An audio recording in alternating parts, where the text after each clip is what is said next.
പ്രശസ്ത ചരിത്ര പണ്ഡിതൻ ഡോക്ടർ MGS നാരായണൻ അന്തരിച്ചു. 1.5 പതിറ്റാണ്ട് കാലം കാലിക്കറ്റ് സർവകലാശാലയിൽ ചരിത്ര വിഭാഗം മേധാവിയായിരുന്നു അദ്ദേഹം. പല ചരിത്ര വസ്തുതകളിലും സുപ്രധാനമായ നിലപാടെടുത്തിരുന്ന വ്യക്തിയാണ്. ടെലിവിഷൻ ചർച്ചകളിലൊക്കെ ഒരു കാലഘട്ടത്തിൽ ഏറ്റവും നിറഞ്ഞു നിന്ന വ്യക്തി കൂടിയാണ് MGS നാരായണൻ എന്ന പ്രത്യേകതയുണ്ട്. MS അനീഷ് കുമാർ ചേരുന്നു. അനീഷ്, എപ്പോഴായിരുന്നു അദ്ദേഹത്തിന്റെ അന്ത്യം? വിശദാംശങ്ങൾ.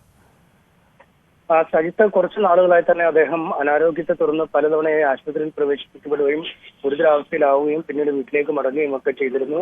ഇതിനുശേഷം ഇന്ന് രാവിലെ അല്പസമയം മുമ്പാണ് മലാപ്പുറമിലെ അദ്ദേഹത്തിന്റെ വസതിയിൽ വെച്ച് മരണം സംഭവിച്ചിരിക്കുന്നത്. മരണവാർത്ത ഇപ്പോൾ അറിഞ്ഞ് നിരവധി ആളുകൾ അദ്ദേഹത്തിന്റെ മലാപ്പുറമിലെ വീട്ടിലേക്ക് എത്തുന്ന ഒരു സാഹചര്യമുണ്ടായി. എന്തായാലും കേരള ചരിത്രത്തെ സംബന്ധിച്ച് ഏറ്റവും ആധികാരികമായി നിഷ്പക്ഷമായി അപഗ്രഥനം ചെയ്ത ചരിത്ര പണ്ഡിതന്മാരിൽ ഒരാളാണ് എന്ന് നമുക്ക് നിസ്സംശയം പറയാവുന്ന ആളാണ് അദ്ദേഹം. ഏതാണ്ട് 1.5 പതിറ്റാണ്ടോളം കാലിക്കറ്റ് സർവകലാശാലയിലെ ചരിത്ര വിഭാഗത്തിന്റെ തലവനായി അദ്ദേഹം പ്രവർത്തിച്ചിരുന്നു. അന്തർദേശീയ തലത്തിലൊക്കെ ശ്രദ്ധേയമായ ഒരുപാട് പ്രബന്ധങ്ങൾ അവതരിപ്പിച്ച ഒരു പണ്ഡിതൻ കൂടി ആയിരുന്നു അദ്ദേഹം അങ്ങേയറ്റം ശാസ്ത്രപരമായാണ് ഈ ചരിത്ര കാര്യങ്ങൾ വിശദീകരിച്ചിരുന്നത്. അല്ലെങ്കിൽ തെളിവുകൾ സഹിതമുള്ള അദ്ദേഹത്തിന്റെ വിശദീകരണം വലിയ ആധികാരികത അക്കാര്യങ്ങൾക്ക് നൽകിയിരുന്നു.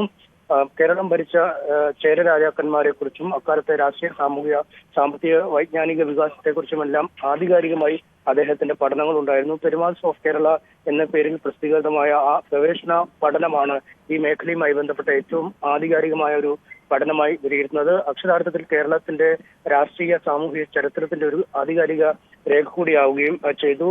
ഈ പട്ടെഴുത്ത്, കോലെഴുത്ത്, ബ്രാഹ്മി തുടങ്ങിയ പല തരത്തിലുള്ള വിഭാഗങ്ങളിൽ പെടുന്ന ഈ പ്രാചീന മലയാളത്തെക്കുറിച്ചും തമിഴിനെ കുറിച്ചുമൊക്കെ ഉള്ള ആധികാരിക പഠനങ്ങളും അദ്ദേഹം നടത്തുകയും ചെയ്തിരുന്നു. അദ്ദേഹത്തിന് ലണ്ടൻ സർവകലാശാല common academic staff fellow, Moscow Leningrad സർവകലാശാല വിസിറ്റിംഗ് ഫെലോ, ടോക്കിയോയിലെ വിസിറ്റിംഗ് പ്രൊഫസർ എന്നിങ്ങനെ അന്തർദേശീയ തലത്തിലൊക്കെ ഒരുപാട് അംഗീകൃതമായ പദവികൾ, അത്തരത്തിൽ ദൗത്യങ്ങളൊക്കെ നിർവഹിക്കപ്പെട്ടിരുന്ന ഒരു ആൾ കൂടിയായിരുന്നു അദ്ദേഹം. മലാപ്പറമ്പിലെ വീട്ടിലാണ് അദ്ദേഹത്തിന്റെ അന്ത്യമുണ്ടായിരിക്കുന്നത്. ഒരുപക്ഷെ കേരളത്തിലെ ഏറ്റവും പ്രശസ്തനായ ചരിത്രകാരൻ അല്ലെങ്കിൽ ഏറ്റവും ആധികാരികമായ ചരിത്രത്തെ സമീപിച്ചിരുന്ന ഒരു ആൾ കൂടിയാണ് വിടവാങ്ങുന്നത്. സജിത്ത്, അതാണ് സാഹചര്യം. അനീഷ, ഈ MGSന്റെ മൃതദേഹം ഇനി തുടർ നടപടികൾ അത് സംബന്ധിച്ച് എന്തെങ്കിലും വ്യക്തത കൈവന്നിട്ടുണ്ടോ? കാരണം ദീർഘനാളുകളായി അദ്ദേഹം ആരോഗ്യ പ്രശ്നങ്ങൾ അലട്ടിയിരുന്ന വ്യക്തി കൂടിയായിരുന്നല്ലോ. അതുകൊണ്ട് സംസ്കാര ചടങ്ങുകൾ, മറ്റു കാര്യങ്ങൾ, അങ്ങനെ തീരുമാനങ്ങൾ എന്തെങ്കിലും ആയിട്ടുണ്ടോ?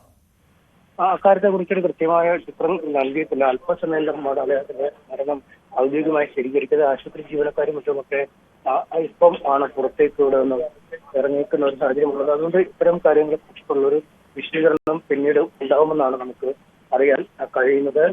ആളുകൾ പലരും അദ്ദേഹത്തിന്റെ വീട്ടിലെത്തി അദ്ദേഹത്തെ കാണാനായി എത്തിയിരിക്കുന്ന ഒരു കാഴ്ചയൊക്കെ നമുക്ക് കാണാൻ കഴിയും. എന്തായാലും ഒരു വലിയ കാലത്തിനാണ് ഇവിടെ അവസാനം ആയിരിക്കുന്നത്.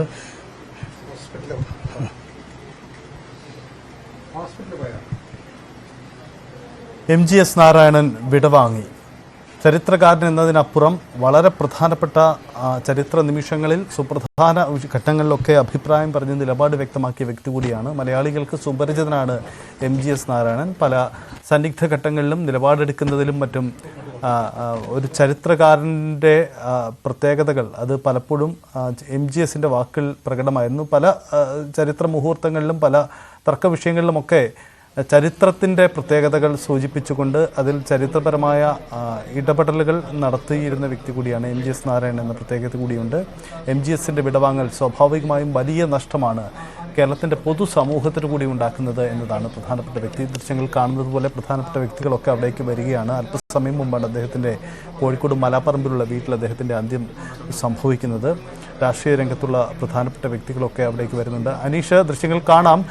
ആളുകളൊക്കെ അവിടേക്ക് വന്നുകൊണ്ടിരിക്കുകയാണ്. MGSന്റെ വിട ചൊല്ലാൻ എന്താണ് അവിടുത്തെ സാഹചര്യം? തീർച്ചയായും അല്പസമയത്തിനകം കുടുംബം ഇക്കാര്യം പറയും. കുറച്ചു മുമ്പാണ് ആശുപത്രിയിൽ നിന്നുള്ള ജീവനക്കാർ എത്തുകയും മരണം ഔദ്യോഗികമായി സ്ഥിരീകരിക്കുകയും ചെയ്യുന്ന ഒരു സാഹചര്യം ഉണ്ടായത്.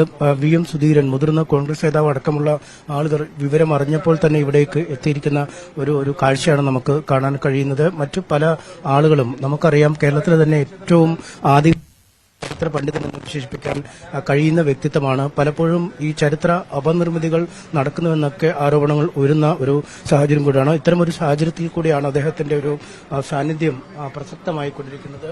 എന്തായാലും നമുക്കിപ്പം അദ്ദേഹത്തിനോട് അടുത്തുള്ള ആളുകൾ തന്നെയുണ്ട്. സംഗതി ഇപ്പോൾ ഒരു അരമണിക്കൂർ മുമ്പെയാണ് കൺഫേം ആയത്. അപ്പം നമ്മളതിനനുസരിച്ചിട്ട് ഇങ്ങോട്ടേക്ക് വന്നാണ്.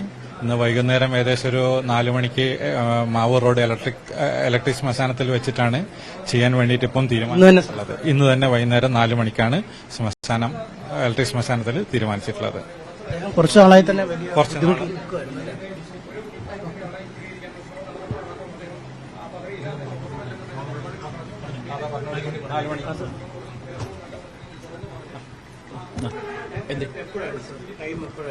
ഏതാ 9:42-45 സമയത്താണ് പറയുന്നത്. എന്തോ സ്ഥിരീകരിച്ചു. സ്ഥിരീകരിച്ചു. എങ്ങനെ അടുത്ത 4 മണിക്ക് മാവൂർ റോഡ് ഇലക്ട്രിക് ശ്മശാനത്തിൽ. സാറിന് പിന്നെ അധികം കൺവെൻഷണൽ ചടങ്ങുകളൊന്നും പാടില്ല എന്നാണ് സാറിന്റെ ഒരു അഭിപ്രായം. അതനുസരിച്ച് തന്നെ നമ്മൾ ചടങ്ങുകളൊന്നും ഉണ്ടാവില്ല. സാധാ ചടങ്ങുകൾ മാത്രം, വലിയ കൺവെൻഷണൽ ചടങ്ങുകളൊന്നും ഉണ്ടാവില്ല. സാറിന്റെ ആഗ്രഹം അതാണ്. അങ്ങനെ തന്നെയാണ്. അതനുസരിച്ചാണ് കാര്യം.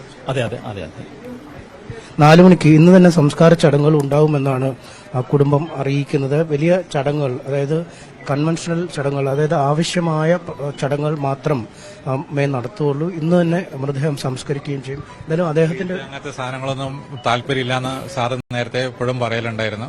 പിന്നെ അതേമാതിരി ഇവിടെ ഇങ്ങനെ കൂടുതൽ നേരം കിടത്തരുത്, അപ്പം കഴിയുന്നതും വേഗം എടുക്കണം എന്നുള്ള ആ ഒരു മെന്റാലിറ്റിയാണ് സാറിന് പണ്ടേ ഉണ്ടായിരുന്നത്.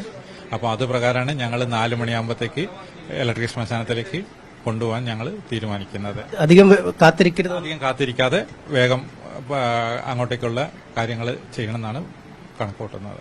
അദ്ദേഹത്തിന്റെ ഒരു വലിയ നഷ്ടമാണല്ലോ. ഏറ്റവും ആധികാരികമായ ചരിത്രത്തെ സമീപിച്ചിരുന്ന അപൂർവം ആളുകൾ. തീർച്ചയായിട്ടും അദ്ദേഹത്തിന്റെ വിയോഗം ഭയങ്കര ഒരു നഷ്ടം തന്നെയാണ്.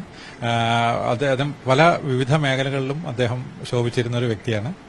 ഇപ്പം അദ്ദേഹത്തിന്റെ മരണം നമുക്കൊരു തീരാ നഷ്ടമായിട്ട് തന്നെയാണ് ഞങ്ങളത് കാണുന്നത്.